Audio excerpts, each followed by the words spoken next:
In a busy city such as Houston, in a busy intersection, you might notice the donut shop, the pizza parlor, the gas stations, the street lights, cars rotating like clockwork, mechanical gears clinking as engines roar.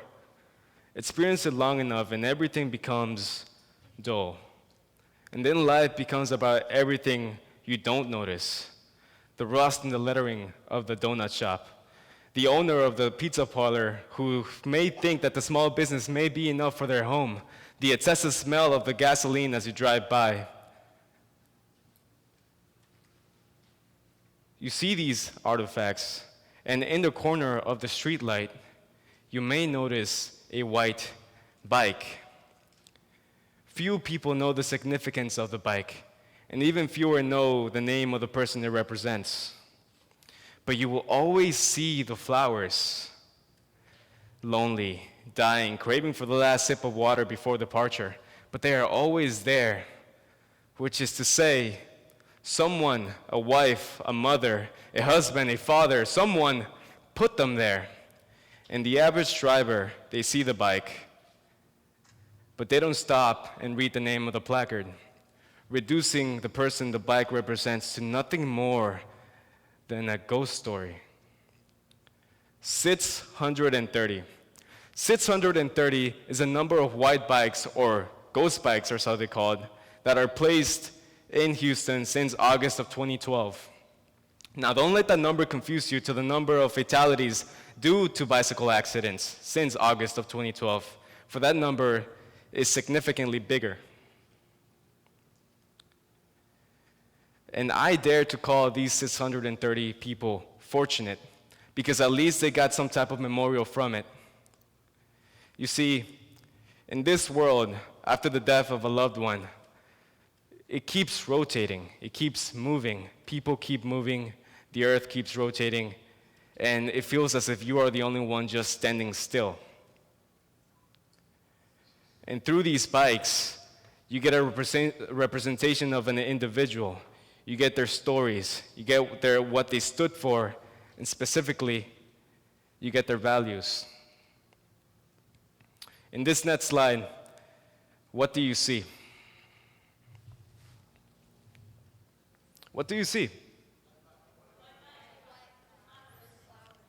Exactly. At first, I just saw a bike as well. Azalea Neighbors was described as a perfect mother and a beautiful wife by her family. Describing her as optimistic is a huge understatement, for she was radiant with happiness. On November 8th of 2010, Azalea Neighbors was struck by a garbage truck as she was joyriding in her bicycle. Let me restate that. On November 8th, 2010, 6 years ago. Notice how the flowers are still fresh. People want to care. But also, what Ms. Neighbors did, she left a husband and 2 beautiful children. But furthermore, she left them their goals. She left them her love, her values, her ambition, and with the bike, she left us her happiness. She would have turned 37 this year. In this second picture, when looking for Mr. Hardwick, I came across a young man in a pickup truck as he was pulling out of his driveway. I asked him if he had seen the ghost bike, and I briefly described that it represents a memorial. The man, he couldn't have been any more older than in his early 20s. And then he reluctantly shook his head side to side, saying no when I asked him this question. I found the ghost bike less than a minute from his home. It was in the main intersection of a highway near his home. As I was parking to see the bike, I saw the young man driving and about to turn right in that very same intersection. He looked at me, he looked at the bike, and he gave me one of the most embarrassed faces I could ever describe as he turned right and put his hand on his face. I think it's safe to say he will never miss the bike again. One of the most important values Daniel Bruce Hardwick left is that he never judged without caring. He never judged an individual and still regarded them that very same respect that they deserve. He's what you would call a jack of all trades. He was a teacher, later turned into a gym coach, then moved to Houston, started working in engineering companies. He started working in Toshiba, Hitachi. He later started working in health services until becoming a life coach. In his spare time, he would work and mentor with underprivileged kids and go bicycle riding. On July 15th of 2015, at approximately 7:15 p.m., Mr. Hardwick, he stopped at a stoplight right next to a white Isuzu box truck. And when the light turned green, the box truck proceeded without seeing him, striking him immediately. The thing about Mr. Hardwick is that he never stopped teaching. He had 3 children, and those 3 children both left 2 grandchildren, and he invested those same values he represented in them. Yet, when I found him, he taught a young man something else. A young man no more older than in his early 20s. Taught him that shame is only as effective as the lesson you learn from it. I believe the man will never look twice in that very same intersection again. He might even be inspired to walk up and look and read the placard. That's all it takes. From one gesture of appreciation to a human being to another. On the morning of May 24th, 2015, I was driving to an educated school event near my home school. As I was driving to an intersection, I saw ambulances, I saw a police car, and as I approached closer, I saw a roadblock. And you want to know what my first thought was? As I approached the intersection, as I saw the debris, as I saw the ambulance, you want to know what I first thought? I looked at my phone and said, "Thanks a lot, Google Maps."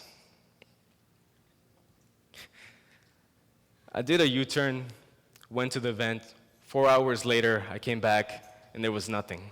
As if what happened that morning never happened. It was all clear. It wasn't until a week later where I go to school using that same intersection and I see this. I was appalled and ashamed. I was more concerned about my GPS system than what happened in the accident. We have become so desensitized to accidents that our natural reactions no longer have an appeal with human nature. If so, then I prefer it to be unnatural. David Eric Rosenfeld was a good man and was described as a pillar of his community. His wife, Wendy Rosenfeld, described his success as a love for his family and for his 2 sons. He was a leader, described as a source of happiness, as a source of peace. And I find that last statement to be true, especially to me, because today is May 16th, 2016, and in 8 days I will be able to go back to that very same intersection and make things right. I never met Mr. Rosenfeld, but I have to see him every day for the past year as I cross that very same intersection, and I know he's waiting for me to make things right. I found 3 truths in each location of the bikes. The first truth is that there's always a fresh batch of flowers, which again goes on to say that someone out there cares, And I find so much comfort knowing that they are not alone. The second is that people are not as reluctant to stop and read the placard if you make the effort to do so. Be that person. And the last truth is that people want to care. At each stop, I could feel the eyes looking at me. I could hear the heads turning, mumbling, making suggestions. I could predict the thoughts. A dear family friend, a family member, all connecting, all creating the people of the bikes more genuine. When you see the bike, this connection turns the bikes into an object, from an object to a real human being in the eyes of a driver, of a go-over. All three locations are less than 30 minutes from this location. You might even see one as you go home today. And the last one, it's less than 5 minutes from here. But in a busy city like Houston, in a busy intersection, you might notice the donut shop, you might notice the pizza parlor, the gas station, the street lights, the cars rotating like clockwork, the mechanical gears clinking as engines roar. And all I'm asking is for you to see more than that. Thank you.